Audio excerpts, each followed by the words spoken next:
Hi, I'm Dr. Jack Looney, Professor Emeritus and former Chair of the Environmental Earth and Ocean Sciences Department at the University of Massachusetts, Boston. I developed a love for the sea and a love for the harbor as a young boy growing up during World War II, clamming, shellfishing, hauling lobster pots from a rowboat out off of Fourth Cliff, and that interest was parlayed into a vocation as well as my avocation, which focused on marine environments. I classify myself as a shallow water oceanographer, very much interested in marshlands and in this harbor. And my first recollection coming out here as a young lad, my family belonged to the Medford Boat Club, and in those days there were locks in Medford Square. And you'd go from the boat club, from the Mystic Lakes down to the Mystic River, out into the harbor. And as an early scuba diver, we used to go for lobsters off of Rainsford Island, and then we'd camp out on Rainsford and cook our lobsters in seawater and have a feast on the weekends, and then go back to school or back to work or whatever we were doing. At Boston State College before UMass, I taught oceanography and marine resources. And in that capacity, we would take students out to view the pocket beaches, to view the harbor.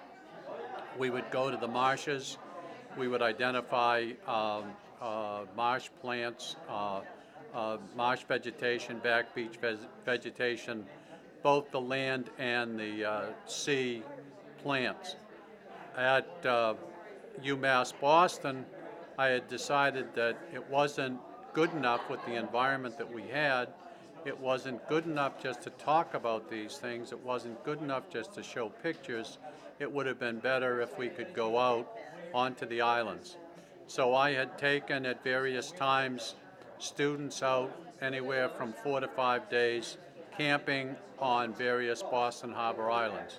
We'd camped on Calf, on Brewster, on Grape. We've been to Pettix. I've had students that have been very active in work in Boston Harbor. One of my students is a tugboat captain. Another of my students was the president of the Mass Bay Lobstermen's Association. So needless to say, when we were camping out on the islands, we prevailed upon her to have fresh lobsters, and our final break-up dinner on the island was lobster.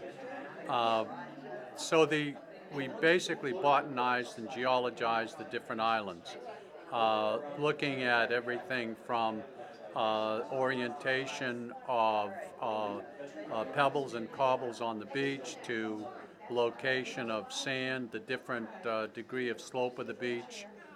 We would do transects coming up from the low water line. So we had a very good idea of what was happening in Boston Harbor. At the same time that was going on, I was teaching anatomy and physiology at the School of Nursing at Boston City Hospital, and that was located at that time on Long Island.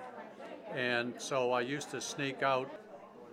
We would sneak out from classes and whatever, and I know I was not supposed to wander on Long Island, but we did wander out on the island, and I'm probably one of the last people that have wandered all over the emplacements on Fort Strong.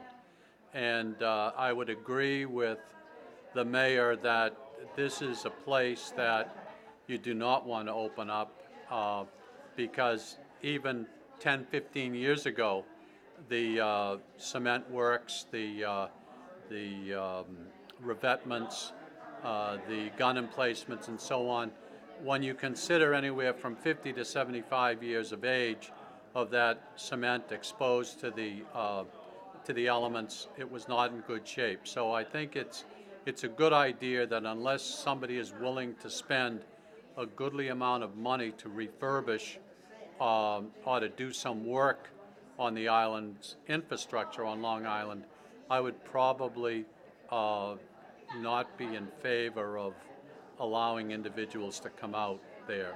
I've also shot at the Boston Police pistol range, and it was supposed to be a pistol range.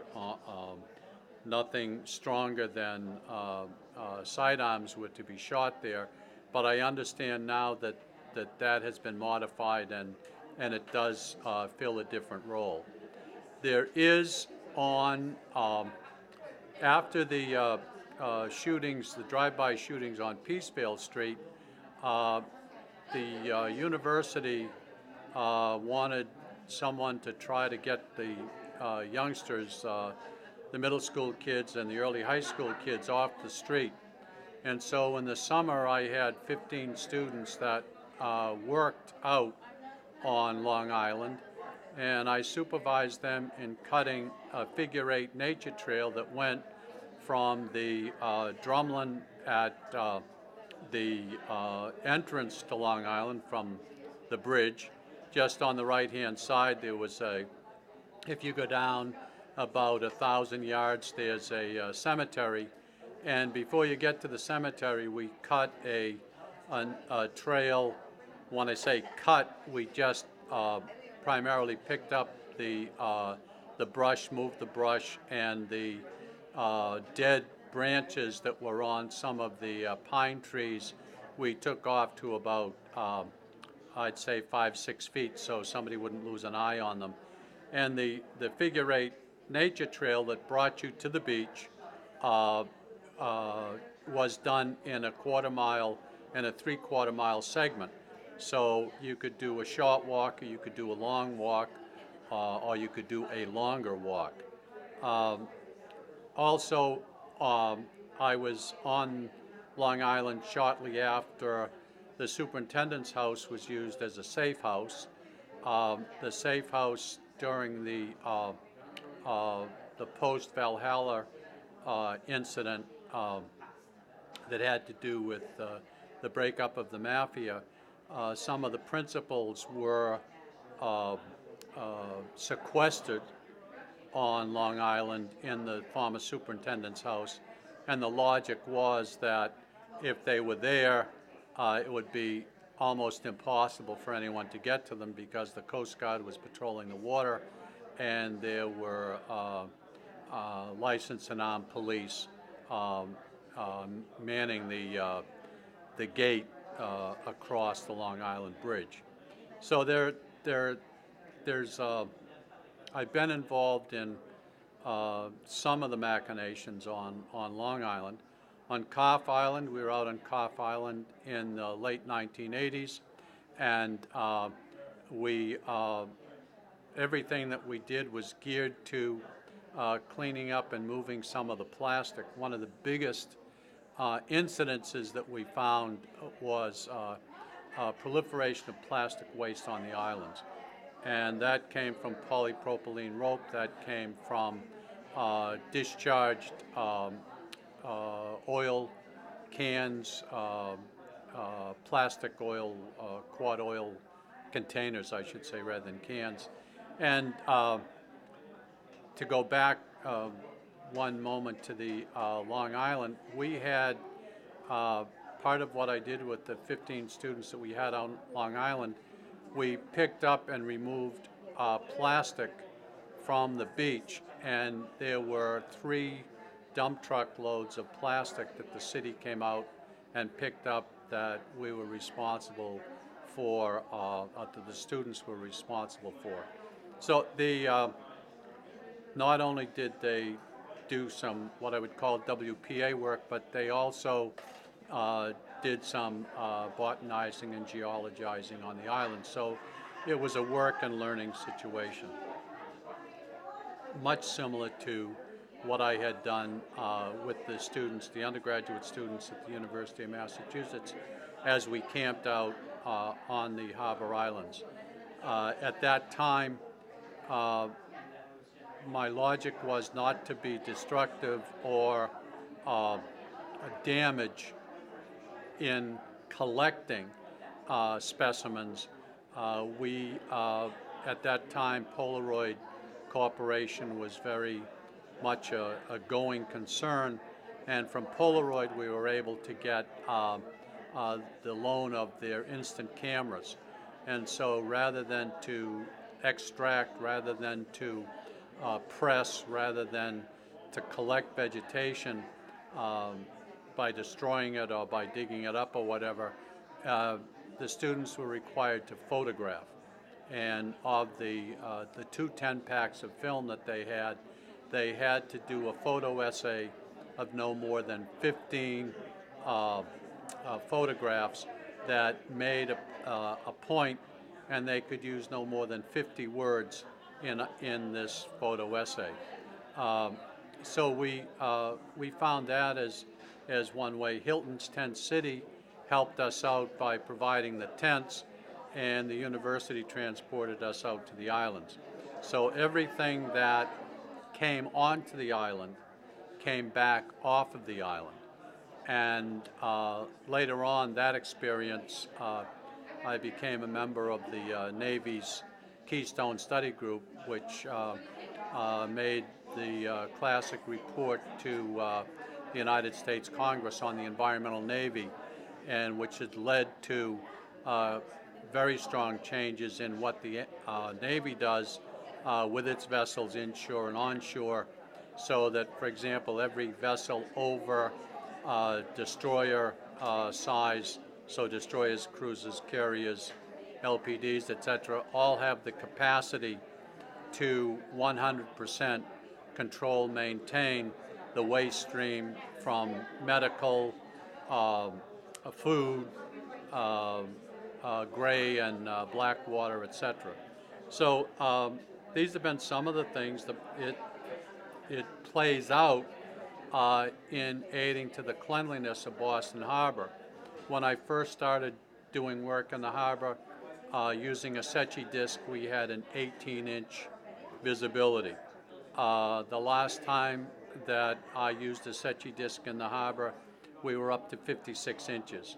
So from my standpoint, when Boston Harbor did rank as the most polluted of the 99 estuaries in the United States, it no longer does. I don't know if there's a rating like that any longer, but from what I have observed and from what I have seen, Boston Harbor certainly is much more clean now than it was before. And I'm happy to have had a little part of that by educating the students, over the last 50 years that I've been teaching teaching about the environment and having students out in the harbor. There is a vessel, a research vessel that the university has with my name on it. It's a former inshore Coast Guard buoy tender. It has a 400-mile range. It can lift 10,000 pounds from 250 feet on the bottom. It is used by the university and by various agencies that want or need the use of a vessel such as that. So that is still at sea. It's also a Class 3 icebreaker. 3 years ago, it was used to break up the ice in the harbor so that you could get to Marina Bay, where there was a boat on fire, a boat burning at the dock during the winter, and so on. So there are different ways of fallout, different aspects of fallout that have occurred. At the present time, the one little anecdote I'll tell you about, I was requested a number of years ago when Ted Williams Tunnel was being dug. There was to be 12 million cubic feet of fill put on Spectacle Island. And in conversation with then Congressman Oakley, he had asked innocently what my feelings were on that, and I said I thought it was gross. I thought that there was going to be too much fill, and from my reading of the environmental impact study that was done, I felt that it was incomplete, and had it been more complete, that would not have happened. And he said, well, can you give me an illustration? I said, well, one thing that was missing was what was called the Terzaghi calculation. Carl Terzaghi was a geologist from Harvard who talked about compression factor, and dewatering. I said, think about it this way. Let's take 2 pieces of dark wheat bread. Let's put peanut butter, marshmallow, and jelly as filler on the wheat bread. Let's double bag it, put it in a baggie, put it on a chair, and then sit on it. And I said, that's what's going to happen. And in essence, the 12 million cubic feet of fill went down to 3 million. So Spectacle Island is not as high as it would have been had that not happened. So at that time too, there were PAHs and heavy metals that were leaching out from Spectacle Island, because Spectacle Island, as you know, was a rendering plant and then a dump.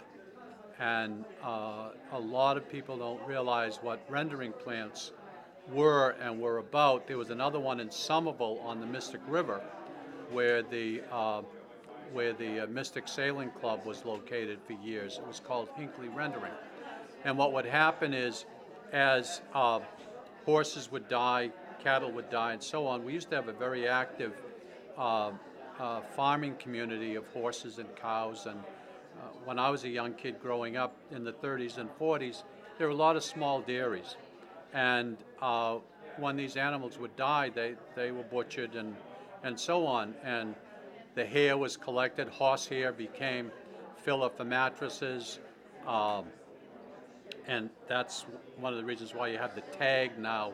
If you remove this tag from a mattress, there's a $10,000 penalty or 10 years in jail, going back to that, because that's how typhus and bed bugs, and now bed bugs are having a resurgence.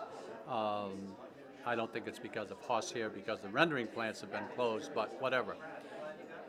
Long-winded way of saying that the compression factor, that by having less fill on the island, I think we would, on Spectacle Island, we would have less potential for leachate, especially the PAHs, the heavy metals, and those potential contaminants that could have caused more of a problem in the harbor. I'm happy that the Coley count, when we did Coley counts off of Constitution Wharf, which is where the Coast Guard is located, and off of the New England Aquarium, the Coley counts were over 10,000 per ml, per 100 mLs of water. And basically, the water was so polluted, it was referred to as being the coliform count was too numerous to count, so the water should have been closed, and in fact it was. And that led to sewerage going down Atlantic Avenue, reconfiguration of Atlantic Avenue, the Coast Guard installing manifolds so that they no longer could pump from their vessels into the harbor, and now you had containment of potential pollutants from the Coast Guard base into the Water and Sewer Department. So I think that we've seen an awful lot of changes in my almost 75 years now, 50 years professional interest in the harbor. We've seen a harbor that's a lot more cleaner, a harbor that can support recreation. a harbor that now is among the third largest passenger harbors, passenger ports in the United States. And when you consider that our passenger service basically goes from May to October, whereas, say, the Florida ports and the California ports are open all year long, the impact on the harbor with multiple vessels, sometimes up to 5 passenger vessels, very large vessels coming into the harbor, posing minimal environmental impact on the harbor. So Boston Harbor and the environmentalists in Boston have got an awful lot, should receive an awful lot of praise for what they've done. Save the Harbor, Save the Bay has been one of the leaders and one of the drivers in this, and I know that the various, both the federal and the state courts have been prime movers in this, whether it was Judge Garrity or Judge Mazzone from the feds.